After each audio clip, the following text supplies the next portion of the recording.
हम लोग कर रहे हैं जेनेटिक्स एंड जेनेटिक्स का पहला chapter, principles of inheritance and variations. Principles of inheritance and variation में हमने स्टार्ट किया था जेनेटिक डिसऑर्डर्स। जेनेटिक डिसऑर्डर्स को हमने ब्रॉडली क्लासिफाई किया into Mendelian disorders and chromosomal disorders. फिर मेंडेलियन डिसऑर्डर्स को हमने 4 कैटेगरीज में डिवाइड किया।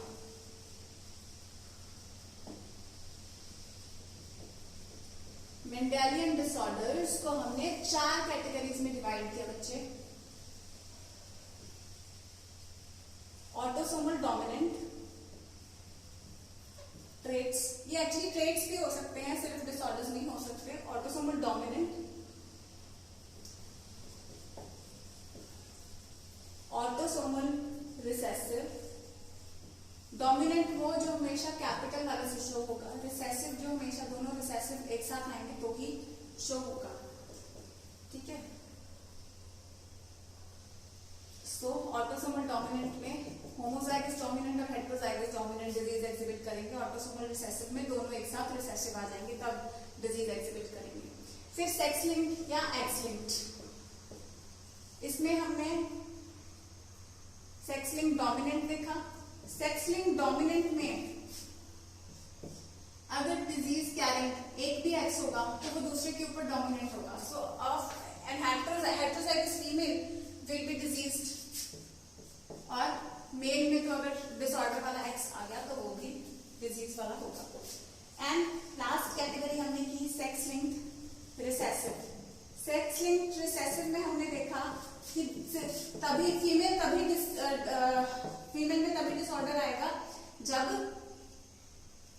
दोनों एक्स में डिजीज होगा, दोनों एक्स डिफेक्टिव होंगे, और मेल में तो एक ही एक्स है तो वही डिटरमिन करेगा, ठीक है। मेल्स में ये एक्स वाई के ऊपर हमेशा डोमिनेंट ही रहेगा, बेशक वो आमतौर पर एक रिसेसिव एलील के तौर पर प्रेजेंट है, लेकिन जब वो वाई के साथ प्रेजेंट होता है as in case of males तो वो डोमिनेंट ही काम करता है, ठीक है। अभी बच्चे हम लोग आज डिस्कस करने जा रहे हैं सेक्स लिंक्ड रिसेसिव डिसऑर्डर के साथ मैं स्टार्ट करने जा रही हूं, which is colour blindness. Colour blindness disorder में मेनली जो कलर ब्लाइंडनेस डिसऑर्डर में दो कलर, एक ये कलर ब्लाइंडनेस का जो हम केस कर रहे हैं, this is actually red green colour blindness, red green colour blindness, red green colour blindness. And genes for red and green cones, जो कोन्स इसमें हेल्प करते हैं, कोन्स होते हैं बेटा हमारे जो कोन्स होते आईज में सेल्स होते हैं, जो कोन्स होते हैं वो कलर विजन में हेल्प करते हैं, और जो रॉड्स होते हैं ये नाइट विजन में हेल्प करते हैं। ये जिन बच्चों ने मेरे साथ +1 किया उनको पता होगा, ठीक है। C for cone, C for colour vision. तो रेड और ग्रीन कलर के जो कोन्स होते हैं, कोन्स 3 कलर के होते हैं, रेड ग्रीन और ब्लू। इसमें जो रेड और ग्रीन कलर के जो कोन्स होते हैं, genes for red and green colour cones are present on X chromosome. तो ये एक्स क्रोमोसोम के ऊपर प्रेजेंट होते हैं, और जब ये जीन डिफेक्टिव हो जाए तो ये हमारे पास बनता है,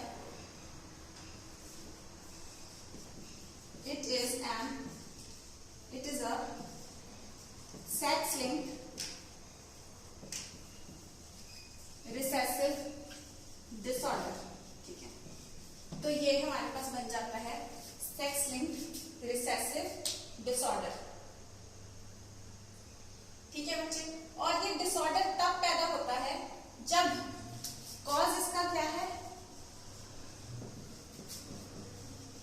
mutation in certain genes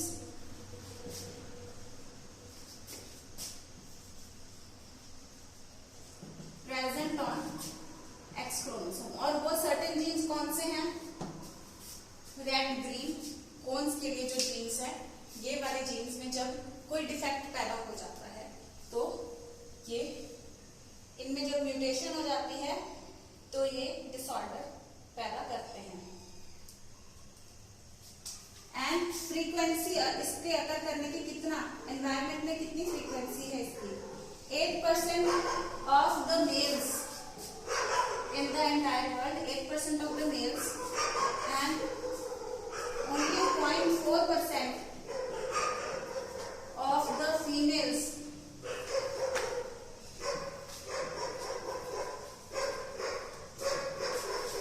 are affected with this disorder. They are affected with this disorder. ठीक है, अब मेल्स का फ्रीक्वेंसी इतना ज्यादा क्यों है एज कंपेयर टू फीमेल्स? जैसे बच्चे मैंने आपको बताया कि फीमेल्स में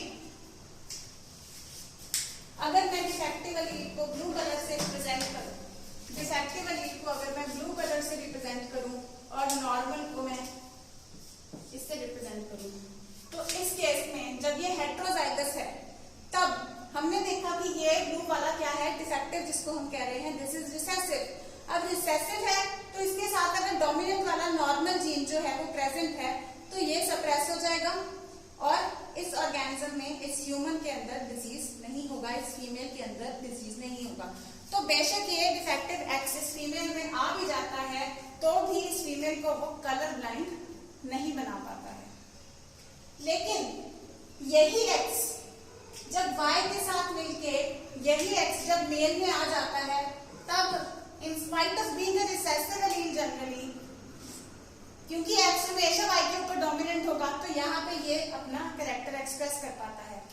this is the reason males, more of the male patient जो है कलर ब्लाइंडनेस के ज्यादा होते हैं as compare to female. We have more male patients of color red green color blindness as compared to females.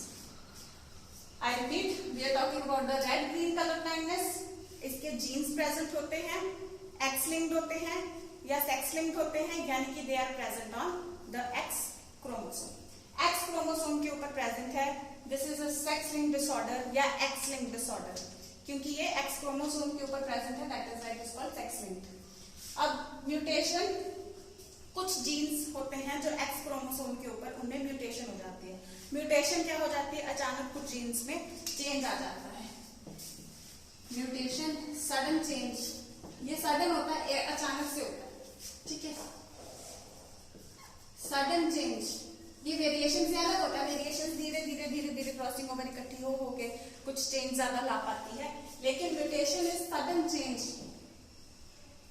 In genes that can have a major effect।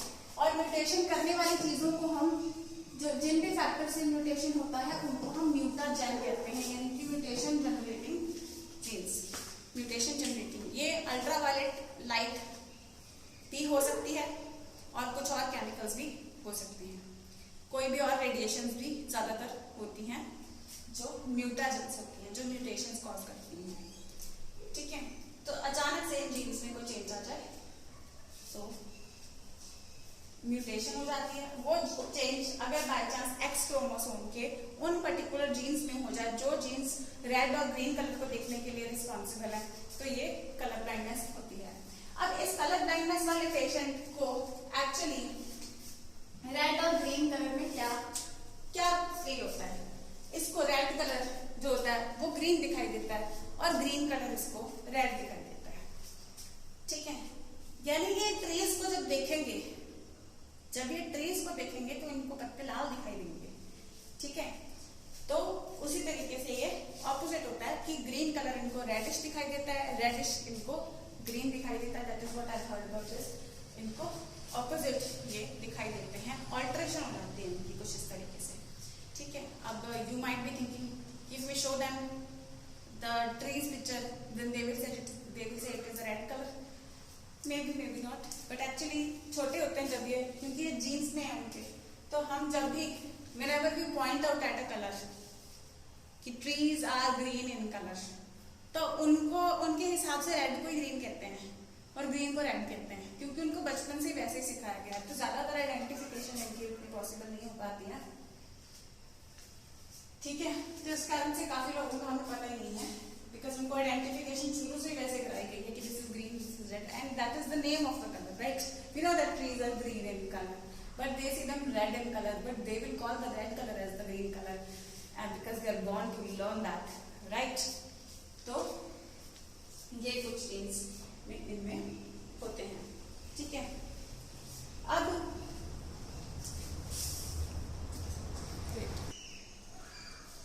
हम लोग एक case discuss कर लेते हैं। मैं ये पार्ट रब करूंगी।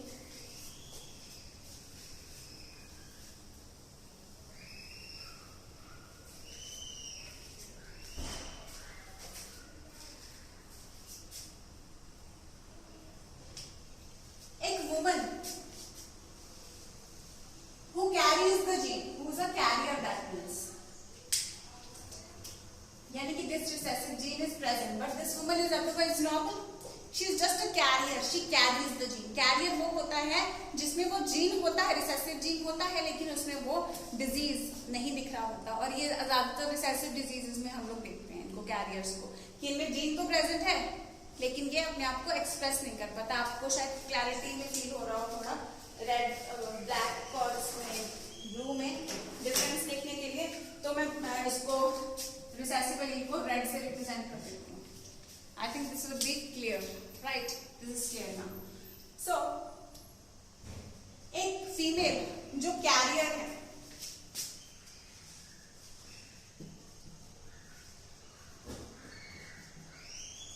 when this carrier female will marry a normal man, so whatever sons will be produced, sons produce होने के क्या चांसेस होंगे? sons में y तो जाएगा ही जाएगा, y तो sons में जाएगा ही जाएगा, ठीक है? और x कौन सा जा सकता है? x इसमें डिफेक्टिव भी जा सकता है और नॉर्मल वाला भी जा सकता है। So there is 50% chance of the son of a carrier female to be colorblind। सन में 50% चांस होगा।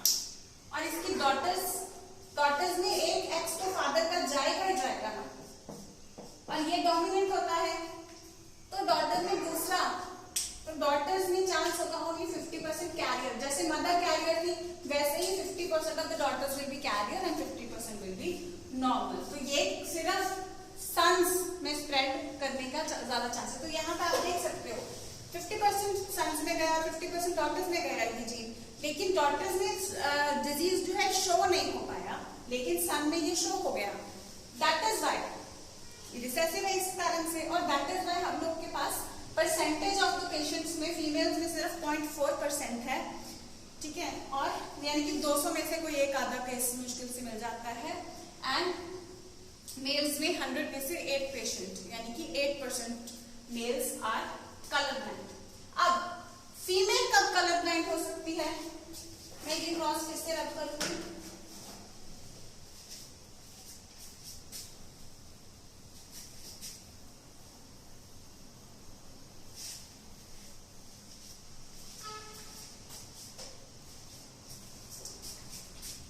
एक फीमेल कलर ब्लाइंड तब होगी जब होमोजाइगस होगा, ये क्योंकि रिसेसिव है। और फीमेल में से देखो एक एक्स तो मदर से आएगा, तो मदर, इसकी मदर या तो कलर ब्लाइंड होगी या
कैरियर फीमेल होती है, if she is married, like if this one, it marries a normal man, so there is 50% chance of the son to be color blind. Daughter का कोई chance नहीं होगा कलर ब्लाइंड होने का, कैरियर होने का हो सकता है, लेकिन डिजीज की अगर बात करें, if a carrier female marries a normal man, there is 50% chance of the son to be color blind.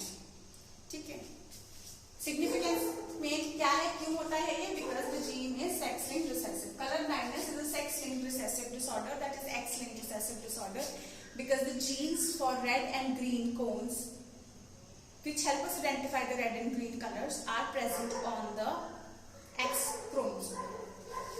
और इनमें एक्चुअली क्योंकि रेड और ग्रीन मिक्सिंग होके होता है सारा, और भी चेंज ला सकते हैं, red and green colour blind होता है and sex linked recessive disorder है, यानी कि ये फीमेल्स में तभी एग्जिबिट होगा. X linked recessive disorders exhibited in females only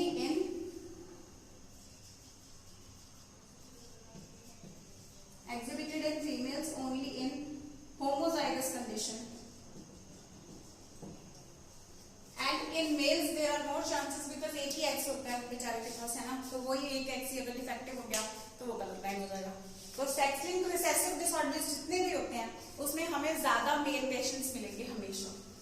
ठीक है, तो इस चीज को क्वेश्चन में कभी कंफ्यूज मत करना. जहां पे भी सेक्स लिंक्ड रिसेसिव डिसऑर्डर आएंगे वहां पे male patients will always be more than females, because females में वो डिजीज तभी शो होगा जब होमोजाइगस कंडीशन में आएगा, लेकिन मेल्स में वो डिजीज एक भी एक्स डिफेक्टिव आ गया तो वो डिजीज एग्जिबिट हो ही जाएगा.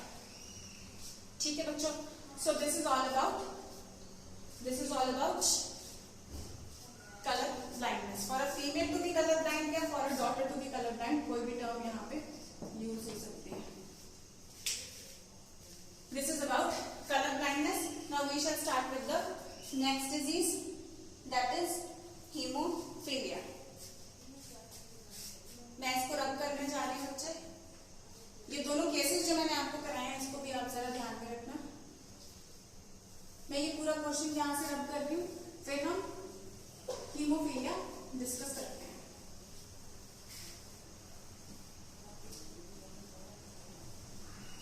ये जो डिजीजेस हम लोग कर रहे हैं, कलर ब्लाइंडनेस, हीमोफीलिया, ये थ्योरी के लिए भी बहुत इंपॉर्टेंट है.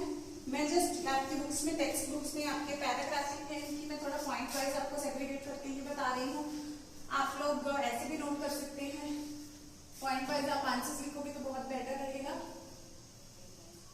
और एमसीक्यूज में तो ये सारे क्वेश्चंस इंपॉर्टेंट है ही. जेनेटिक्स वैसे ही बहुत ज्यादा इंपॉर्टेंट यूनिट है एमसीक्यूज को लेकर के.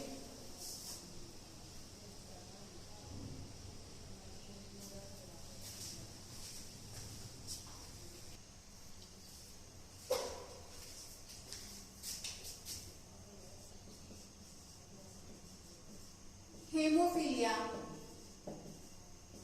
is another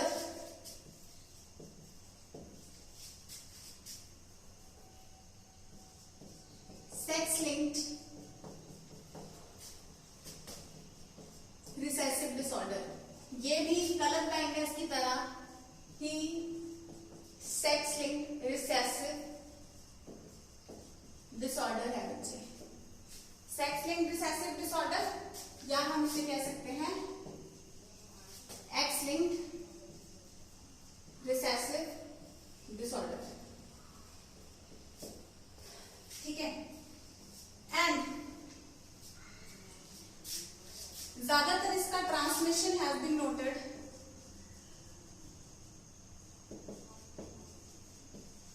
transmitted from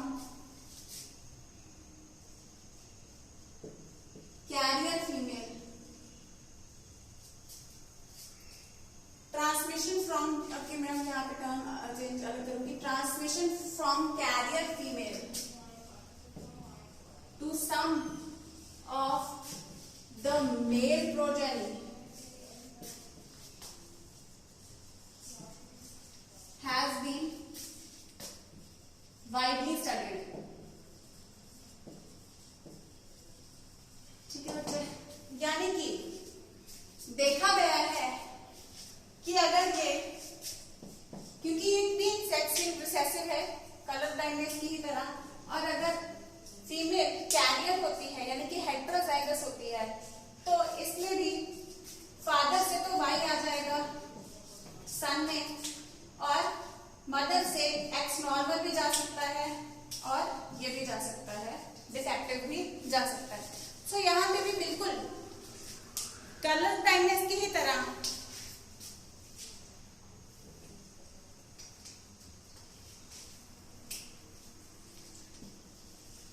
there is 50% chance of a son of a carrier female to be hemophilic। ठीक है, कैरियर फीमेल का 50% चांस होगा of the son to be haemophilic.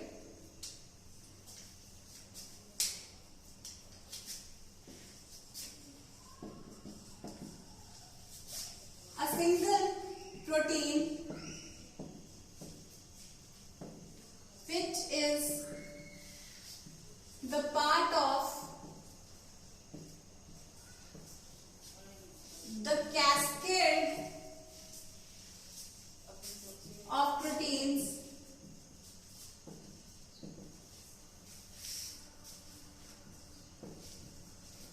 responsible for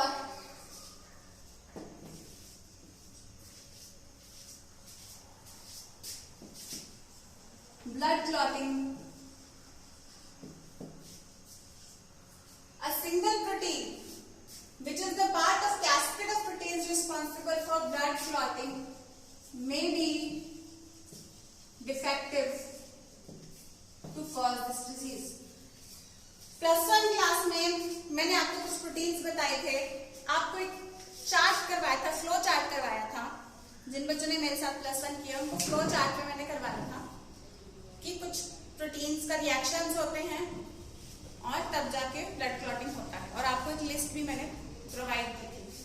ठीक है, 13 फैक्टर्स की वो लिस्ट भी आपको प्रोवाइड की थी। तो यहाँ पे क्या है कि कोई भी एक प्रोटीन उनमें से, जो इतने सारे प्रोटीन रिस्पॉन्सिबल हैं जो फाइनली ब्लड क्लॉटिंग के लिए रिस्पॉन्सिबल हैं, तो यहाँ पे क्या होता है, एक्स लिंक्ड के ऊपर जो जीन प्रेजेंट है उनमें जब डिफेक्ट पैदा हो जाता है, तो उनमें से कोई एक प्रोटीन भी अगर डिफेक्टिव हो जाए उस जीन में म्यूटेशन के कारण, देखो बेटा जो जीन है उसमें हुई म्यूटेशन, चेंजेस आ गए, और जीन कोई भी एक जीन जो क्लॉटिंग के लिए रिस्पॉन्सिबल है एक भी डिफेक्टिव हो गया, तो एक भी प्रोटीन डिफेक्टिव प्रोड्यूस होना शुरू हो गया या प्रोड्यूस नहीं हो रहा है, तो एक भी सिंगल प्रोटीन भी उसमें से अगर खराब हो गया, बन नहीं रहा है, मिसप्लेस हो गया, कुछ ऐसा हो गया, तो वो नहीं बन पाएगा, तो ब्लड क्लॉटिंग नहीं हो पाएगी।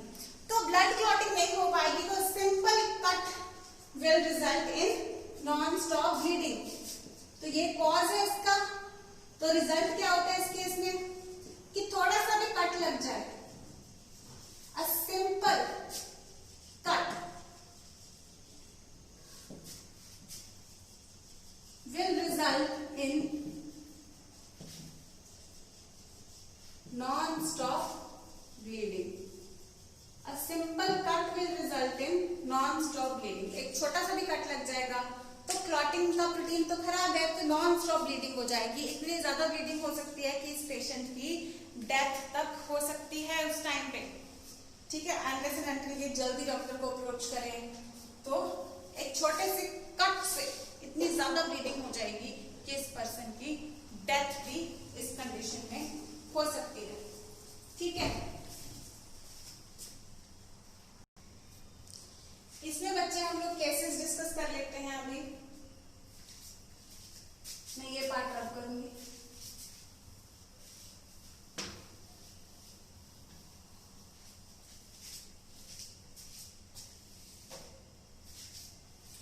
फिर से सेम पॉइंट आ जाएगा,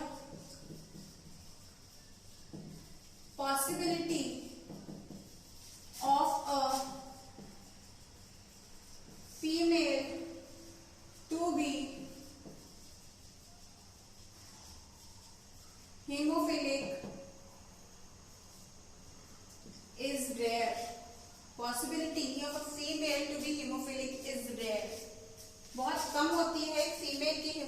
होने की पॉसिबिलिटी, क्यों? Because in this case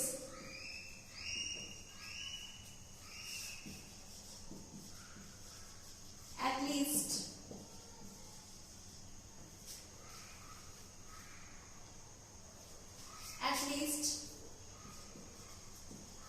the mother should be, see, if not diseased, it should be a carrier, and father must be having the disease, that is, he must be haemophilia. लेकिन haemophilia में होता क्या है? Haemophilia में छोटे से cut से bleeding हो जाती है, छोटे से कट से इतनी ज्यादा ब्लीडिंग हो जाती है कि डेथ तक हो सकती है। तो ये अगर फादर हीमोफीलिक हुआ तो ये उतना बड़ा हो पाएगा कि मैरिज करे और एंड हैव चिल्ड्रन? तो ये चांसेस ही बहुत कम रहते हैं, because such a haemophilic person is usually unviable at later stages. Unviable होता है ये लेटर स्टेज में, ठीक है, क्योंकि बहुत ही छोटे से कट से अगर डेथ हो जाती है तो ये ज्यादा बड़े होम उसके बाद they bear children, this is a rare chance because they are unviable at later stages, ठीक है। सो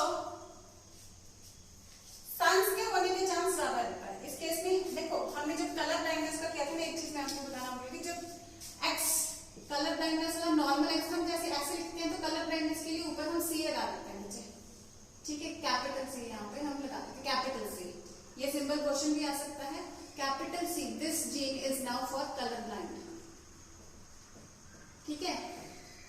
तो ये नॉर्मल होता है एक्स, और एक्स के ऊपर सी लिख देंगे, वो कलर ब्लाइंडनेस के लिए होता है। सिमिलरली अगर एक्स के ऊपर हम एच लिख दें, एच छोटा जाता है फॉर हीमोफीलिया, तो एक्स के ऊपर एच ये हीमोफीलिया का रिप्रेजेंटेशन होता है, ठीक है। So for female to be haemophilic हम लोग देखते हैं, so mother should be at least a carrier and father should be haemophiliac. तो तब जाके ये चांस हो सकता है कि ये दोनों एक्सक्यूज कर जाएं, तब भी 50% चांस होगा, ठीक है, क्योंकि ये रिसेसिव है। लेकिन यहाँ पे चांस बनता है, फीमेल्स इसी केस में हो सकती है, ऐसा फादर ज्यादातर होता ही नहीं है लेटर स्टेजेस में, फादर बनता ही नहीं है, ठीक है। और सन,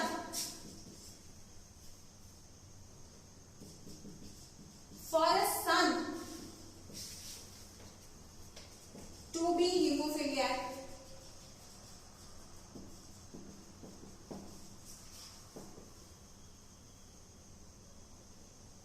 rather I should write it the other way, a carrier mother has 50% chance,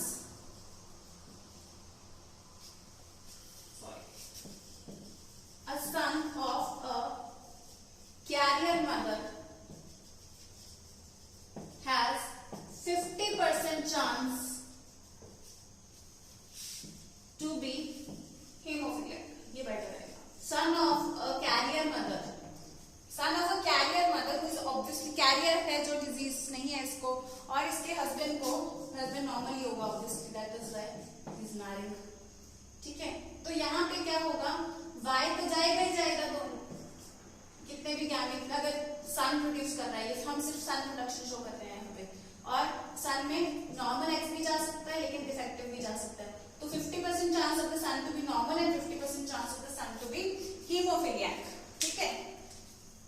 so son of a carrier mother has 50% chance to be haemophiliac, and this disease,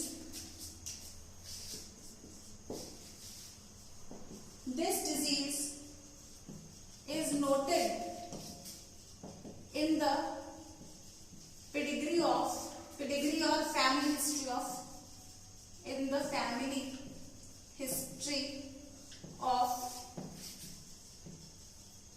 queen Victoria की family history में बहुत सारे ऐसे देखे गए हैं sons जिनको ये डिजीज था। दैट इज वाई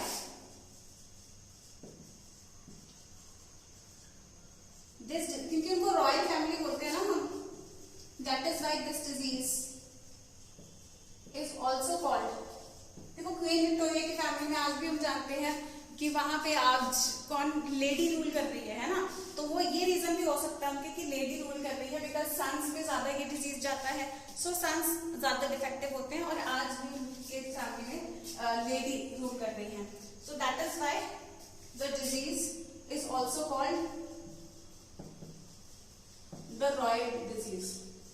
ठीक है, ऐसे शौक से भी सोचना लग जाना कि ना रॉयल डिजीज होना चाहिए, बहुत बुरा डिजीज है, रॉयल फैमिली में होता है, दैट इज वाई इसका नाम रॉयल डिजीज रख दिया। There is nothing royal about the disease of the place, it is obviously painful, it has given pain to the royal family also. ठीक है, एंड द रीजन इज इनके बहुत descendants ऐसे दिखे हैं because queen Victoria as this disease is noted in the family history of, or we can say in the descendants of Queen Victoria के descendants में देखा गया है as she was the carrier of the disease। जो queen Victoria थी वो खुद career थी डिजीज की, यानी कि ये क्वीन विक्टोरिया का हम कह सकते हैं कि इस पर्टिकुलर केस में इस तरीके से इनके H और X का कॉम्बिनेशन था, she was the carrier of the disease. ठीक है, और क्योंकि उनकी फैमिली हिस्ट्री में रन करता है, उनके डिसेंडेंट्स में देखा गया है, that is why this disease is known as the royal disease. ठीक है, so we have covered two disorders, two sex-linked recessive disorders today, color blindness, red green color blindness जिसको बोल सकते हैं, और हेमोफीलिया color blindness मैंने डिवाइस करा दिया था। Haemophilia is also sex linked recessive disorder और X-linked रिसेसिव डिसऑर्डर। कैरियर फीमेल से some of the male progeny में ज्यादा जाता है, 50% chance of the son to be 50% chance of the son to be having the disease, 50% chance of the son to be hemophiliac and 50% of the chance to be normal। Cause क्या होता है, जो cascade of proteins, cascade मतलब वो proper जो cascade यानी कि एक के बाद एक जो लड़ी होती है प्रोटीन्स की जो चलती है, उसमें से एक आधा प्रोटीन डिफेक्टिव हो गया जिसके कारण ये पूरा का पूरा प्रोसेस ही नहीं हो पाया। ठीक है, तो ब्लड क्लॉटिंग नहीं हो पाती, छोटा से कट से भी बहुत सारी ब्लीडिंग हो जाती है, simple cut results non stop bleeding, और ये जो डिजीज है ज्यादातर जो मेल्स में होता है वो अनवायबल एट लेटर स्टेजेस होते हैं। दैट इज व्हाई फीमेल का हीमोफिलिक होने का चांस बहुत कम होता है, क्योंकि उसका फादर एटलीस्ट हीमोफिलिक होना चाहिए और mother should at least be a career.